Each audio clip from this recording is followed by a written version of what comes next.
재난지원금 지급 대상을 놓고 이견을 보였던 당정이 전 국민에게 지급하는 쪽으로 의견을 모았습니다. 네, 고소득자의 자발적 기부를 유도하겠다는 건데 통합당은 부정적 반응을 보였습니다. 오늘 정치권 소식 두 분과 함께 짚어보겠습니다. 최창렬 용인대 교수 그리고 김형준 명지대 교수 나오셨습니다. 안녕하십니까? 네. 안녕하세요.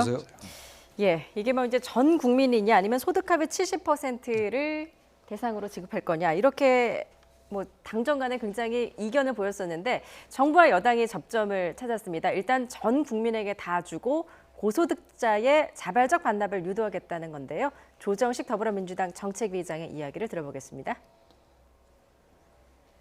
더불어민주당은 긴급재난지원금을 긴급성과 보편성 원칙하에서 전 국민을 대상으로 확대하는 방안을 추진하며 사회 지도층과 고소득자 등의 자발적 기부를 통해 재정 부담을 경감할 수 있는 방안도 함께 마련하고자 합니다.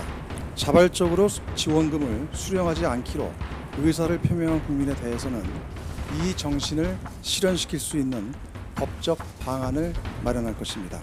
긴급재난지원금 추경의 신속한 국회 처리를 위해 야당의 협조를 당부드립니다.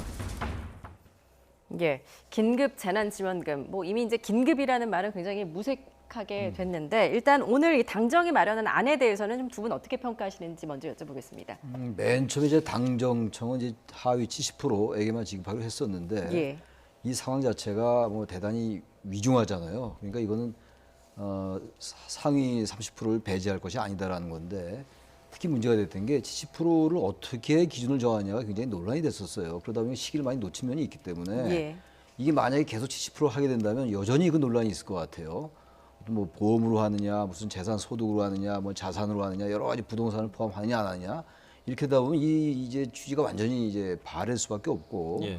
이 상황이 사실은 고소득자라도 마찬가지 상황이기 때문에 네.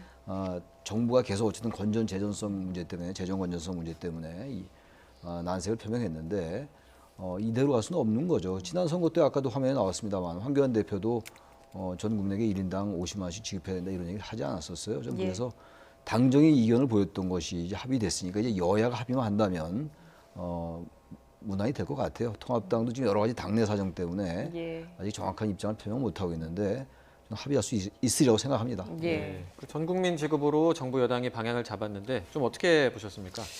일단 뭐 세 가지 면에서 뭐 부득이하다고 봐요. 제일 첫 번째는 뭐냐면 조금 전에 우리 앵커께서도 말씀을 하셨지만은 지금 시기가 굉장히 중요하거든요. 네. 빠른 시일 내에 긴급하게 하려고 한다면 이거를 100% 지급을 하면 당장 내일이라도 지급할 수 있다라고 얘기할 정도로 이제 긴급성에 대한 부분이 있고요. 두 번째는 이 당정이 이런 식으로 계속해서 엇박자를 낸다는 거는 집권당으로서는 굉장히 국민들로부터 비난을 받을 수 있는 여지가 많기 때문에 예. 아마도 청와대에서 빨리 이 문제를 매듭지어라고 하는 것을 좀 독려했을 가능성이 크고요. 예. 마지막 세 번째는 이게 어떻든 간에 총선에서 약속한 거라고 한다면 그거는 지켜져야 되기 때문에 처음에는 뭐 하위 70% 하다가 뭐 조금 전에 우리 화면에서 봤지만 황교안 전 대표가 전 국민 100% 하면서 50만 원 지급한다니까 또 입장을 바꿔서 전 국민 지급을 했기 때문에 예. 여하튼 간에 총선에서 약속한 것을 지킨다라고 하는 이런 세 가지 이유 때문에 결국은 전 국민을 상대로 해서 지급을 할 수밖에 없지 않겠냐 생각이 좀 들고요. 예. 지금 대한민국에서 겪었었던 경제 위기 중에서 쭉 보니까 크게 세 가지 위기가 있었어요. 하나는 70년대 오일 쇼크로 인한 에너지 위기가 있었고요. 예. 그리고 97년도 IMF 위기가 있었고 2008년도 금융 위기가 있었습니다. 그런데 그 세 번의 위기보다도 지금 코로나 위기가 더 위중하다라는 것이 아주 지배적 견해라고 한다면 이 문제를 해결하기 위해서는 여하튼 간에 있을 수 있는 최고의 수단을 써야 된다라는 그런 면에서는 동의를 하지만 이제 앞으로 정부도 이런 실수를 반복해서는 안 된다. 그러니까 소득 하위 70%를 덜렁 발표했고 나서 70% 기준 얘기하라고 하니까 우왕좌왕하는 모습을 보였기 때문에 예. 이제는 추후에는 그런 식의 나름대로 좀 어떤 정책을 발표했을 때 정교성을 좀 가졌을 필요가 있겠다라는 말씀을 좀 드립니다. 예. 일단은 이제 이게 어떻게 보면 조건부 그 긴급 재난 지원금의 네. 전 국민 지급이라고 할 수 있는데 지금 전 국민에게 지급을 하려면 3, 4조 원의 그 추가 재원 마련이 필요하지 않습니까? 그런데 이제 조건을 다는 게 고소득자의 기부로 충당하겠다라는 겁니다. 그게 과연 가능할까요? 그 부분에 대해서 어떻게 뭐 보세요? 가능하지 않을 건 없어요. 예. 우리가 지난 IMF 때 뭐 금모으기 운동도 했었고 문제는 일단 이제 이러한 부분들이 얼마나 사회적으로 이제 하나의 캠페인이 돼서 어떤 당위성이라든지 동참할 수 있느냐의 분위기를 만드는 거 이게 중요하거든요. 예. 일단 이제 뭐 여당도 그 얘기를 하고 있는데 일단 자발적으로 반납한다. 받지 않는다는 얘기예요. 쉽게 해서 네. 받지 않는 사람들에게는 세액에서 공제하다 이런 얘기 나오고 있어요. 근데 세액 공제를 하려면 이 어떤 조건이 필요하거든요. 세법을 개정해야 돼요. 역시 예. 이것도 국회의 어떤 도움이 필요한 거거든요. 좀 그래서 이 부분은 이왕 이렇게 결정된 거니까 야당이 지금 아까 뭐 김재원 정책의장 얘기로는 일단 국회가 예산을 통해서 해야 된다. 그러니까 적자 국채 발행은 안 된다라는 입장이거든요. 예. 정부 입장하고 똑같은 거였어요. 기획재정부 입장하고 그 부분도 일리가 있다고 생각합니다. 근데 기본적으로 어쨌든 아까도 말씀을 많이 나눴습니다만 기본적으로 어쨌든 국민들에게 다 지급한다는 쪽으로 갈 것 같아요. 예. 그리고 이제 그 지금 건전성의 문제, 재정 건전성의 문제이기 때문에 세액공제라는 제도를 도입한다면 그 야당이 합의해 준다면 어느 정도 100%는 아니라 하더라도 예. 이제 나머지 소득 이제 상위 30%에게 들어간 돈이 100%는 충당이 안 된다 하더라도 상당 부분 우리 국민들이 또 그런 저력이 있거든요. 어느 정도의 정책 효과는 거둘 수 있지 않느냐 이런 예. 생각이 들기도 합니다. 예, 그 고소득자의 자발적인 기부를 유도한다는 건데 김 교수님은 이게 이제 좀 기대했던 효과를 얼마나 달성할 수 있을 거라고 보십니까? 지금 아주 굉장히 냉정하게 얘기하면 이재용 부회장한테 돈을 지급해야 하나요? 라고 물어봤을 때 네.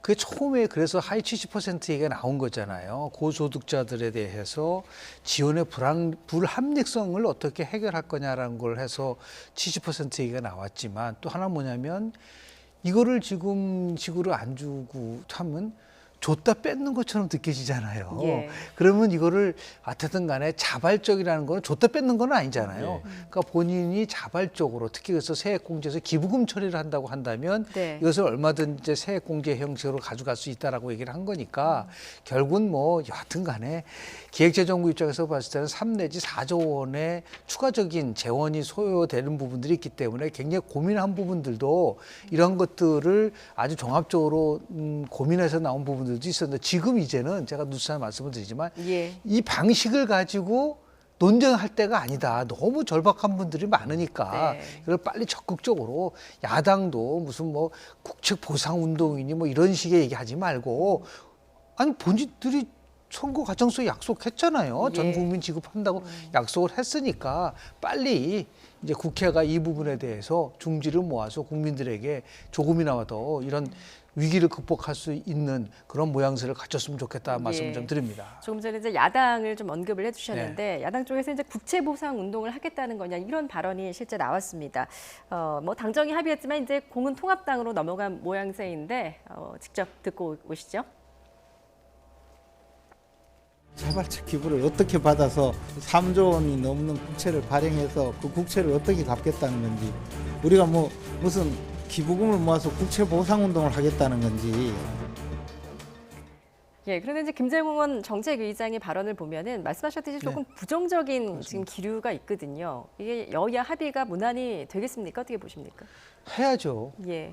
여하튼 간에 지금 뭐 가장 큰 문제는 어떻게 빨리 이 부분을 이제 극복해야 되는 문제는 다만 이제 제가 모두에 말씀을 드렸지만은 어떠한 정책이 갖고 있는 정책적 효과성 저는 이제 개인적으로 뭐 상위 하위 70% 소득 하위 70% 하면서 그것도 일률적이 아니라 어려운 분들한테 더 줘야 되지 않느냐 그런 생각을 개인적으로는 했었어요. 차라리 그 기부금을 받아서 그냥 그 끝나는 것이 아니라 그 기부금을 받아서 더 정말 힘든 분들한테 줄 수 있는 방안이 뭔가를 좀 고민했으면 좋을 것 같아요. 네. 그러면 기부하시는 분들도 충분하게 내가 이 기부를 통해서 우리 사회적 같이 여러 가지 고통을 분담한다는 차원에서도 좋고 그렇게 해서 너무 일률적이라는 부분 속에서 너무 시급하게 그런다 하더라도 한 템포 좀 이렇게 좀 차분하게 봐서 더욱더 정책 효과가 아직 극대화할 수 있는 방법이 뭘까? 이것을 이제 국회에서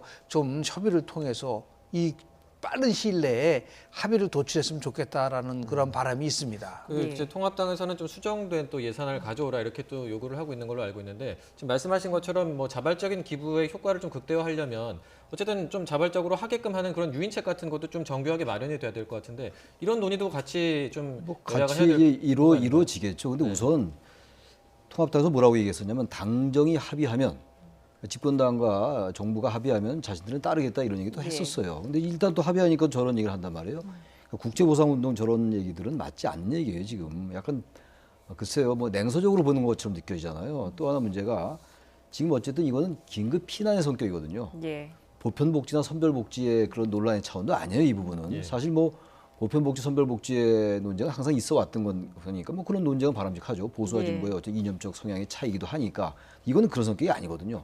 이건 어쨌든 소비를 진작시키겠다는 거고 그 화폐 형태로 안 주는 거 아니에요. 현금의 형태로 주지 않는 거 지역 화폐로 주는 거거든요. 전 그래서 어쨌든 그 고소득자라도 받아서 소비를 진작시키자 이런 정책 목표가 있는 거고 이건 사실 일회성에 불과해요. 예. 이걸 가지고 뭐 코로나 위기를 해결할 수는 없는 거 아니겠어요? 뭐 이따 얘기가 나올지 모르겠는데 정부가 여러 대책을 강구하고 있는 거 아니겠어요? 예. 지금 뭐 문재인 대통령이 이제 뭐 한급한 뉴딜 얘기도 하고 그랬단 말이에요. 네. 이제 그런 것과 더불어서 일단 급한 대로 한 100만 원 정도 받아가지고 4인 가구 뭐가 크게 바뀌겠냐고요. 그럼에도 불구하고 어쨌든 그만큼 이 코로나19로 해서 고용 위기라든지 이런 게 너무 한파가 심하거든요. 따라서 일단 지급하고 보자라는 거기 때문에 이건 예. 야당의 충정을 충분히 이해합니다만 이걸 어쨌든 간에 선거 기간 중에 야당도 다 주자라고 얘기했던 거 아니겠어요? 그래서 자꾸만 다른 어떤 단서를 달지 않는 게 좋다. 예. 그렇게 생각합니다. 예. 어쨌든 지금 이제 긴급 재난지원금 관련한 2차 추경안도 지금 네. 이제 국회에서 논의 중인데 빨리 여야 합의가 좀 신속하게 이루어졌으면 좋겠다라는 바람입니다. 조금 전에 이제 한국판 뉴딜 언급을 해주셨는데 그 오늘 정부가 이제 3차 추경안 편성을 공식화했습니다. 이게 한 해에 이렇게 3차례 추경되는 게 51년 만의 일이라고요? 그만큼 이 코로나19로 인한 위기라는 게 우리나라만의 문제가 아니잖아요. 예. 특히 이제 우리나라가 설령 이 위기를 잘 넘긴다 하더라도 전 세계적으로 이게 지금 뭐 실업 한파가 너무 심하잖아요. 미국 같은 경우도 뭐 이런 예가 거의 없잖아요. 그러니까 3차냐 4차라도 해야 되죠. 예. 아까 이제 IMF 위기 다 뭐 오일 크라이시스 이제 70년대 석유 위기 다 얘기가 나왔던 겁니다만 우리가 아무리 잘한다 하더라도 우리가 특히 우리나라가 수출 주도형 국가 아닙니까? 그러니까 세계 경제가 안 풀리면 우리는 그만큼 타격을 받을 수밖에 없어요. 국내적으로 이제 위생학적으로 대처를 하고 조금 경제적으로 우리가 낫게 한다 하더라도 지금 IMF가 낸 그 세계 경제 성장률도 마이너스고요. 우리나라도 예. 마이너스예요. 지금 올해 경제 성장률이. 그렇기 때문에 어쨌든 재정 정책을 투여해서 이걸 막는 일밖에 없어요. 그러니까 재정을 투여해 가지고 어쨌든 소비를 진작시키는 게 수요 진작 아닙니까? 그 이른바 한국판 뉴딜이라는 게 뭡니까? 과거에 30년대 세계 대공황의 위기를 대처하기 위해서 수요를 진작시켰던 거였잖아요. 예. 미국의 루즈벨트 대통령이. 그걸 우리나라가 하겠다는 거예요. 그러니까 이제 뭐 SOC라든지 디지털 관련된 거 이제 비대면 같은 게 점점 늘어나지 않겠어요? 코로나 이후에 우리 사회 경제적인 패러다임이 많이 바뀔 것 같은데 예. 그런 거에 대비해서 그런 것에 대비하는 측면도 있고 거기에 더불어서 어쨌든 재정 정책을 통해서 우리가 다른 나라의 위기가 잘 안 가라앉을 것 같으니까 우리가 선제적으로 대응하자 이런 측면에서 한국판 뉴딜을 제안한 것이기 때문에 예. 3차 추경 당연한 거라고 생각합니다. 네. 뭐 고용 안정이나 기업 지원을 위한 이제 대책에 필요한 재원을 마련하기 위해서 이제 3차 추경안 얘기가 공식적으로 나왔는데 이게 이제 지금 뭐 편성 시기라든지 아니면 규모가 아직 뭐 확실하게 나온 건 아닙니다만 뭐 6월 초에 아마 편성이 될 수 있다 이런 얘기가 나오더라고요. 그러면 그렇죠. 이제 지금 2차 추경안과는 다르게 좀 3차 추경안 같은 경우는 그때 이제 21대 국회가 개원을 하는 거잖아요. 그때는 좀 이 3차 추경안 논의가 좀 수월하게 진행이 될까요? 어떻게 보십니까? 2차 추경안의 효과에 대한 부분들도 이제 면밀하게 이제 검토를 좀 해야 되겠죠. 한국판 뉴딜이라는 거는요. 잘 아시다시피 1932년대 미국의 루즈벨트 대통령이 당시 현직인 후보 대통령과 대통령 선거를 치렀었는데요. 후보 대통령은 그 당시에 작은 정부를 얘기를 했었어요. 공화당은. 근데 루즈벨트 대통령이 이렇게 대공황 위기 속에서는 국가가 적극적으로 역할을 해야 된다는 큰 정부론을 얘기를 한 거거든요. 예. 뉴딜이라는 거는요, 새로운 거래라는 뜻이에요. 그러니까 무슨 거래냐면 정부와 국민이 직접적으로 새로운 거래를 한다. 그러니까 기업이 고용 창출하는 것이 아니라 정부가 고용을 창출할 수 있고 적극적 역할을 한다는 그게 뉴딜이거든요. 예. 그래서 한국판 뉴딜도 마찬가지예요. 지금 조금 전에 긴급지원재원권 같은 경우는 우리가 소비와 관련된 거지만 고용과 관련된 거는 뭐 어떻게 할 거냐 그죠. 예. 이건 일시적인 거지만 장기적으로 그래도 고용을 창출해야지만이 소비가 늘게 되지 않겠습니까? 네. 그것을 염두에 둬서 한국판 뉴딜이라는 거는 이제 중요한 것은 계속해서 이 위기가 지금 어떻게 보면 시작일 수도 있던 부분들이 있어요. 그러니까 예. 절박한 상황 속에서 국가가 적극적으로 역할을 해야 되고 고용도 창출해야 된다라고 하는 한국판 뉴딜의 핵심이 그런 부분이고, 다만 그랬을 경우에 소요될 수 있는 재원을 어떻게 확보할 것이냐, 걱정스러운 거는 이런 부분이 있습니다. 구상은 굉장히 좋습니다. 그러나 지금 우리 IMF도 보면 우리 경제 성장률이 굉장히 낮을 것이다, 마이너스 성장을 할 것이다라고 얘기를 많이 하고 있지 않습니까? 그렇게 됐을 때 세수가 거칠 수가 없어요. 예. 이럴 경우에 어떻게 세수도 확보하면서 한국판 뉴딜을 만들 것이냐라고 하는 굉장히 어려운 숙제를 안고 있고, 그래서 21대 국회는 제일 먼저 이 부분 속에서 우리가 재정을 어떻게 잘 확보하고 이것을 효율적으로 쓸 것인가에 대한 고민을 많이 해야 될 중요한 과제를 안고 시작하는 거다고 봅니다. 예. 자, 뭐 2차 추경안 또 3차 추경안까지 지금 국회가 뭐 처리해야 될 일이 산더미 같은데, 문제는 이 총선 참패 후에 길을 잃은 미래통합당의 내부 사정이 좀 녹록지가 않다는 겁니다. 그리고 결국 돌고 돌아서 김종인 비대위 체제에 합의를 했는데요. 먼저 영상 함께 보시죠.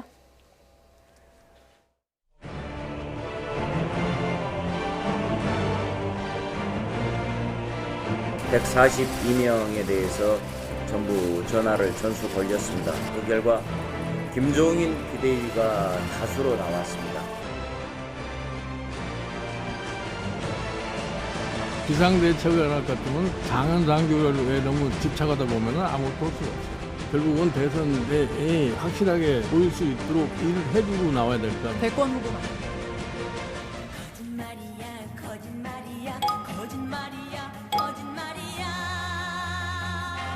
사랑도 거짓말 웃음도 거짓말 거짓말이야. 똑같은 쌍에 투표수가 9쌍이 나왔습니다. 사전 투표에서만, 그것도 통합당 후보에게서만.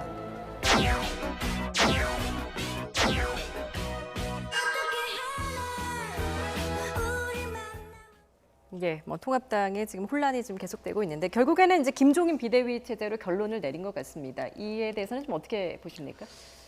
글쎄요, 지금 보셨다시피 당내에서 저 정도로 이렇게 논란이 많으면 비대위가 성공하기 어려워요. 저거는 뭐 김종인 비대위원장 체제로 가는 것도 지금 워낙 지금 통합당이 갈 길을 잃었기 때문에 하나의 방법이 될 수 있다 하더라도요. 일단 방법부터가 저는 썩 적절치 않은 것 같아요. 이걸 여론조사식으로 전화를 돌린다는 게 말이 안 돼요. 이건 그야말로 이제 선거 끝나고 이제 일주일 됐잖아요. 아직 뭐 너무 조급하게 서둘 건 아닙니다만 보다 치열한 문제의식이 있어야 되는데 그게 잘 안 보여요. 제가 계속 얘기하는 게 민주당이 압승한 겁니다만 달리 해석하면요. 이 선거의 결과는 통합당에 대한 국민적 응징으로 해석해야 돼요. 그건 통합당은 그렇게 해석해야 돼요. 다른 사람은 그렇게 해석을 안 하더라도 말이죠. 근데 그러한 치열한 토론이라니 이런 게 잘 안 보이잖아요. 김종인 위원장이냐 맞냐 아니냐 이걸 가지고 하고 있고, 또 여론조사 가지고 하고 있고, 저 여러 얘기가 또 나오고 있잖아요. 당선인이 아닌 사람이 뭐 했다, 월권이다 이런 얘기 나오고 있고. 저는 그래서 지금 이 접근 방식이 물론 그만큼 지금 힘들고 방향을 잃은 건 이해하겠는데 이럴수록 접근 방법을 과거와는 달리 해야 된다. 얼마나 우리 비대위가 많았어요. 여든 야든 말이죠. 그래서 한국 정치 문법이 항상 비대위예요. 선거 패배한 비대위 만들고 비대위에서 여러 얘기하다가 사실 큰 성과 없이 끝나고. 제가 2016년도 총선 때도 그 당시 새누리당이 한석밖에 안 졌어요. 민주당이 123석, 새누리가 112석이었는데 그때 김용태 의원이 좀 상당히 혁신적이죠. 그 내부에서는 혁신 비대위 실패했지 않습니까? 그다음에 김의옥 비대위 했는데 결국 실패했고. 저는 그래서 그런 것들이 떠올라서 지금 뭐 임기를 무제한으로 달라, 정권 달라 이런 것도 지금 맞지 않는 것 같아요. 선거의 패인이 뭐냐부터 분석해야 돼요. 거기다 여러 가지 토론이 있을 겁니다. 아마 당내에 굉장히 논란이 많을 거예요. 왜 졌냐? 아까 민경우 의원 같은 경우는 뭐 사전 투표가 뭔가 잘못했다는 얘기하는 거예요. 뭐 국민들 민심과 동떨어져 있는 거거든요. 민심과 동떨어져서 진 거예요. 통합당이.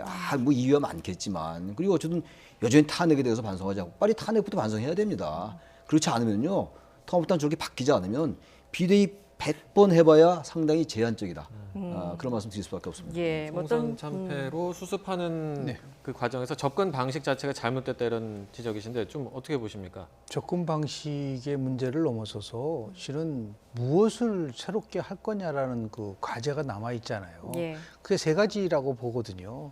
지금 여러 가지 이제 총선 실패에 대한 나름대로 분석을 하겠지만은 많이 이제 거론되고 있는 게 뭐냐면 결국은 대안 없는 심판론을 제시한 게 아니냐. 그러니까 이제 경제에 대한 정부의 실정을 얘기했다고 한다면 그렇다면 미래통합당의 대안은 뭐냐라고 얘기한 것이 국민들은 선택을 해야 되는데 그러니까 대안정당으로 만들어낼 수 있느냐라는 거고요. 두 번째는 뭐냐면 지금 이제 유권자의 지형이 바뀌었습니다. 과거와 같이 2040 세대 대 5060의 세대는 2012년 당시에 대통령 선거가 마지막이었어요. 예. 그 이후에 2016년도 총선, 2017년 대선, 2018년도 지방선거, 2020년도 총선 4번에서 민주당이 승리했다는 얘기는 뭐냐면 과거에 있었던 유권자의 지형이 변화가 돼서 2050 세대 대 6070 세대로 변했다는 것이 확인된 거 아니냐. 그렇다고 한다면 당연히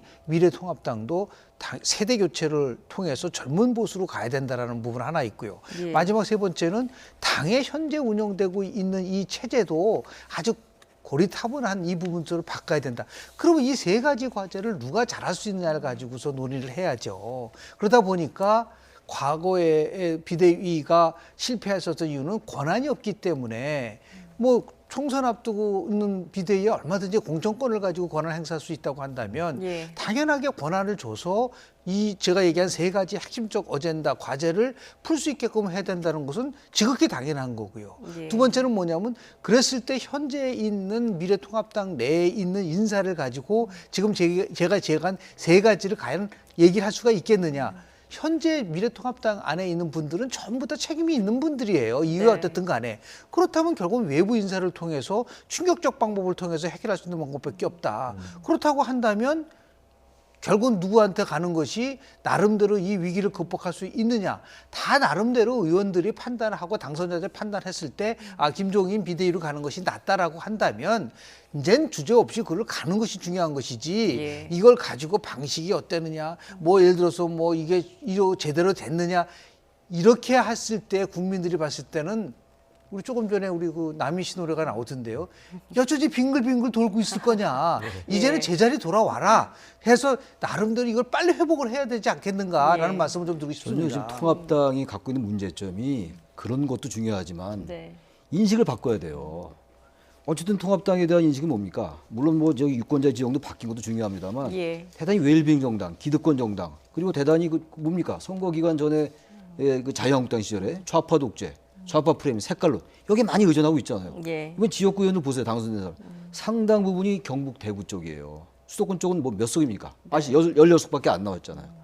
그런 인식을 바꾸지 않는 한 아무리 정권을 주고 김정희 위원장이 아무리 시킨다고 합니까 의원들이? 예. 다른 거 같은 경우는 제도를 바꿀 수 있어요. 이건 제도를 바꿀 수 있는 부분이 아니라는 거예요. 예. 제가 그래서 접근 방식이 잘못됐다고 말씀드리는 겁니다. 네. 지금 뭐 여러모로 지금 접근 방식에 대한 비판들을 해주셨는데 일단 이제 김종인 전 위원장이 수락을 할지 여부도 여전히 미지수인데 오늘 언론 인터뷰를 했습니다. 직접 들어보고 오시죠. 근데 전대는 7월이잖아요.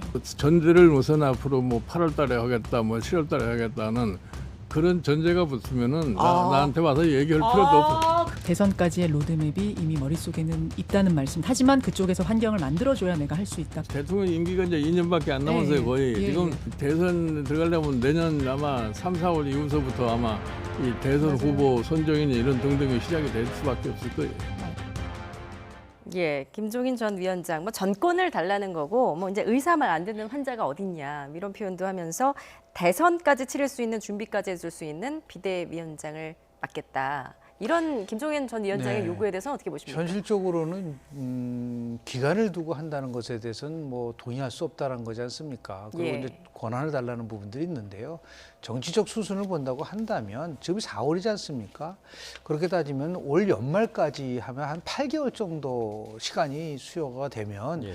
그 정도는 어느 정도 쇄신의 윤곽이 나올 거라고 좀 보고요. 예. 그리고 나서 자연스럽게 관령 대표 선출로 가겠죠. 그러면 이제 관령 대표가 다음 차기 대선과 관련돼서 역할을 할 수밖에 없는 구조죠. 또 나가서 한 8개월 정도 지나면 21대 국회 당선자들, 특히 지금 당내에 있는 분들도 자연스럽게 당대표 경선을 해야 되지 않냐라는 그런 분위기가 나올 수밖에 없어요. 다만 그것을 올해까지 딱 마무리 짓고 한다고 한다면 그 부분에 대해서 이제 김종인 비대위원장으로 지금 거론되고 있는 예. 분은 그러면 나는 권한을 제대로 행사할 수 없다고 얘기를 하고 있기 때문에 자연스럽게 그런 권한에 대한 부분과 시기에 대한 문제는 성과에 의해서 결정이 된다고 봐요. 지금부터 바로 그거를 딱 잘라가지고 한다고 하기는 어렵고요. 예. 그래서 충분히 성과가 난다고 한다면 어떻게 되겠습니까? 아마 더 하라고 그럴 거예요. 그 성과가 안 나면 이제 이 정도에서는 이제 비대위 체제를 종식하고 정상적으로 돌아가야 되지 않겠냐, 그런 분위기가 나올 수 있기 때문에 지금부터 시기와 권한이라는 것을 딱 정하기보다는 어떻게 하면 제가 아까 말씀드린 세 가지의 핵심적 과제에 대한 성과를 낼 수 있는 당내의 합의를 이끌어낼 것이냐라는 것이 더 중요할 거라고 저는 봅니다. 오늘 그 인터뷰를 보면, 그런데 아까도 뭐 젊은 보수 얘기를 네네. 하셨지만 그 830 세대라고 이제 80년대, 30대 그렇습니다. 그리고 뭐 00학번 이런 830 세대 역할론을 김종인 전 위원장은 조금 일축하는 것 같은 뉘앙스였거든요. 이 부분은 좀 어떻게 보세요? 꼭 그렇지는 않아요. 그분이 최근에 했었던, 그러니까 예를 들어서 총괄 선대위원장을 맡기 전에 뭐 일간지와의 인터뷰에서 보면은 청년 세대에 대한 중요성을 굉장히 많이 강조를 했어요. 그렇기 때문에 다만 이제 이것이 30대냐 40대냐 이런 걸 넘어서서요. 아마도 김종인 비대위 체제가 들어오면 최고위원을 구성을 하면서 저는 한 3분의 2, 더 나가서는 5분의 4도 외부 인사로 영입할 가능성이 크다고 보고요. 예. 그 과정 속에서 젊은 세대들이 들어가지 않을까. 다만 이제 뭐 3분의 2나 5분의 1 정도만 당내 인사로 충원하는 그런 식의 형태를 통해서 자연스럽게 조금 얘기했었던 뭐 그게 30대가 될 때 40대 때 기억이 나시잖아요. 2012년 박근혜 비대위 체제 때 당시 비대위원으로 김종인 비대위 창의했는데 그때 이준석 의원과 나이 차이가 한 60살 이상 차이가 났었거든요. 그와 마찬가지로 아마도 새로운 비대위에서는 깜짝 놀랄 만한 젊은 세대들이 참여하는 모습으로 다가서지 않을까라는 것을 기대해 봅니다. 예, 김종인 비대위 체제가 만약에 출범한다면 5분의 4는 외부 인사로 충원이 될 것이다. 교수님께서 어떻게 보십니까? 뭐 그것도 좋은 방법일 예. 거예요. 어쨌든 간에 충격요법이 필요해요. 그러니까 그런 이제 외형적인 표면적인 것도 굉장히 중요합니다. 유권자들은, 국민들은 어떻게 바뀌고 있는가를 보기 때문에 네. 최고위원들도 젊은 사람들로 구성을 하고 외부 인사가 들어오는 것도 좋은데 그것보다 더욱 본질적인 건 제가 계속 강조하는 게 그런 곳에서 어떤 메시지가 나오냐가 중요해요. 당연히 근데 이제 또 세대 교체가 되고 젊은 이제 그 당선인들이 포진하게 되면은 당연히 지금의 선거에 패배한 통합당보다는 보다 이제 진전된 그리고 예. 보다 좀 중도 진보적인 이런 얘기가 나와야 돼요. 그러니까 지금 민주당 얘기 좀 안 나왔지만 민주당은 조금 더 보수로 가야 되고 그리고 통합당은 보다 좌로 가야 돼요. 통합당에서 사는 길은 좌클릭이 필요합니다. 2012년도에 경제민주화 아까 박근혜 비대위원장 얘기 나왔습니다만 그때 예. 총선 대선 다 이겼잖아요. 그때 김종인 위원장이 했던 게 뭡니까? 경제민주화는 진보적 의제였잖아요. 굳이 따진다면. 근데 그걸 과감하게 채택했던 거예요. 차용했던 거거든요. 예. 그래서 이긴 거예요. 다른 원인도 많이 있습니다만 저는 그래서 통합당이 그런 저력을 가지고 있어요. 그리고 보수가 재구성돼야지 한국 정치가 건강해져요. 180대 103석 거의 2배 차이 나는 거 아닙니까? 네. 이건 결코 건강한 정치일 수 없거든요. 저는 그래서 보수가 이런 뭐 김종인 비대위원장이 들어오는 것도 좋고 젊은 세대가 전면에 포진하는 거 다 좋아요. 반드시 해야 되는 것들입니다. 예. 그게 충분하지 않다 이런 얘기예요. 그 필요 조건인 것이 충분 조건은 아니다라는 말씀 계속 드리는 거거든요. 예. 필요하고 충분하려면 인식이 바뀌어야 되고 그 바뀐 인식이 메시지로 나와서 국민들이 통합당이 바뀌었구나 라는 인식이 된다면 저절로 그건 지지율은 올라가게 돼 있는 거예요. 그럼 예. 진보도 더 긴장할 것이고 그런 쪽으로 가기 위한 하나의 필요 조건이 되나 여기에 너무 집착해가지고 어떤 하드웨어적인 것만 한다면 역시 밑이 바뀌지 않는다면 예. 그건 역시 상당히 제한적일 수밖에 없다. 그 말씀 다시 제가 강조하는 겁니다. 예. 예. 뭐 어떤 메시지가 나오냐 그리고 어떤 성과를 내냐가 더 중요하다 이런 말씀을 해주셨는데 일단 그래도 어쨌든 김종인 전 위원장의 이야기가 계속 나오고 있는 건 사실이지 않습니까? 그리고 그 비대위 뭐 선배라고 할 수 있는 임명진 전 위원장 같은 경우에는 지금 김종인 비대위원장 체제가 되면 김종인 전 위원장이 좀 봉변을 당할 수 있다 이런 주장을 하기도 했거든요. 저희가 잠시 이야기 들어보고 오겠습니다. 들어보시죠. 이게 참 미래통합당의 이게 고질병인 것 같습니다. 언뜻하면 이제 비대위 체제, 뭐 비대위 체제는 좋다고 생각하는데 비대위원회를 구성하면 이제 밖에서 사람을 데려오려고 그러잖아요. 이번에도 보니까 무슨 김종인 씨를 지금 비대위원장으로 데려오겠다 지금 그렇게 하는데 결국은 제가 이제 비대위원장을 해보니까 그게 자기들의 위기, 자기들이 잘못한 거 이런 거를 누구 희생양을 데려다가 덮어씌워서 위기를 모면을 하고 그리고서 넘어가려고 그러는 그냥 일시적인 방편이다. 예. 만약 이제 김종인 비대위 체제가 들어선다면 이제 지난 10년간 그 8번째 네. 비대위가 이렇게 이뤄지는 셈인데 과거를 돌이켜 볼 때 이렇게 별로 성공을 했다라고 했던 적이 별로 떠오르진 않습니다. 그에 대한 또 임명진 전 위원장의 또 쓴소리 같기도 하고요. 어떻게 보십니까? 왜냐하면 이제 비대위원장이라는 게 이제 총선 전이냐 아니면은 총선 후냐 달라지잖아요. 예. 실질적으로 권한은 없는데요. 지금 임명진 전 비대위원장이 얘기했던 거와 현재 상황은 너무 다릅니다. 이렇게 180석 대 103석이라고 하는 한마디로 보수의 슬픈 장례식 보는 것 같지 않습니까? 그런 식으로 완패를 당했다고 한다면 저는 두 가지 면에서 우려를 하시는 것 같아요. 예를 들어서요. 원내대표하고 원내대표가 충돌이 올 수 있는 가능성은 있어요. 그러니까 예를 들어서 김종인 비대위원장이 생각하는 정책과 그동안 전통적으로 미래통합당이 추진했었던 정책이 충돌할 가능성이 있는 거죠. 즉 예를 들어서 민부론에 대해서 지금 비대위원장으로 거론되고 있는 김종인 비대위원장은 그건 잘못된 거라고 얘기를 하고 있단 말이에요. 그랬을 경우에 충돌 오는 부분들. 그래서 저는 김종인 비대위원장만이 아니라 원내대표가 누가 되냐도 굉장히 중요한 하나의 요소가 될 거라고 좀 보고요. 더 나아가서 두 번째 충돌은 어디서 나오냐면 이게 이제 시간이 점점 길어지게 되면 지금 당 중진 의원들이 이제 당대표를 하고 싶은데 모든 것을 왜 그렇게 끌고 가느냐. 분명한 시간을 두고 연말까지 끝내고 가라고 하는 그런 요구가 또 나올 거란 말이에요. 네. 그럴 경우에는 또 충돌이 올 수밖에 없는 부분들이 있기 때문에 여하튼 이거는 뭐 어쩔 수 없는 하나의 과정이라고 보는데 핵심은 성과를 낼 수 있게끔 제도화를 만들어내고 더 중요한 것은 김종인 비대위원장도 과거와 같이 이것을 무조건 전권을 가지고 움직이는 것이 아니라 얼마만큼 설득할 수 있는 나름대로의 기술을 보여주느냐라는 것이 굉장히 중요합니다.